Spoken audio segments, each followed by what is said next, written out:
Imagine a world without smartphones. By 2030, this could be your reality.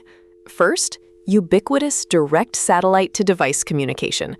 What if your phone connected directly to space, bypassing cell towers entirely? Companies like AST Space Mobile and Link Global are already demonstrating this, enabling calls and data from the most remote corners of Earth. This revolutionary leap means basic communication could be guaranteed anywhere, anytime, making the traditional cellular infrastructure and the smartphones reliant on it less critical. Think of it, a global network, beamed from above, accessible to everyone. Secondly, advanced AR/VR headsets, powered by next-generation satellite constellations. Picture holographic interfaces projected directly into your field of view, eliminating the need to physically hold a device. Imagine accessing information, navigating, or communicating with just a glance.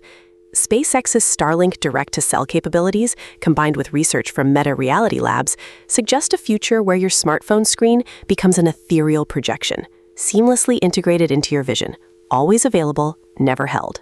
Third, neural interfaces, or brain-computer interfaces. What if you could control devices, access information, and communicate purely through thought? Companies like Neuralink are already conducting human trials, and DARPA's research shows immense promise.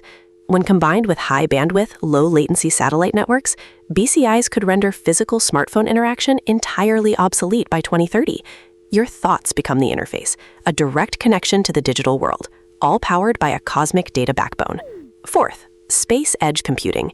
Imagine constellations of small satellites acting as distributed processing nodes right above us.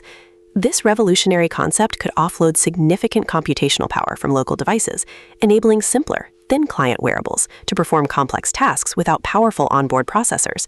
ESA's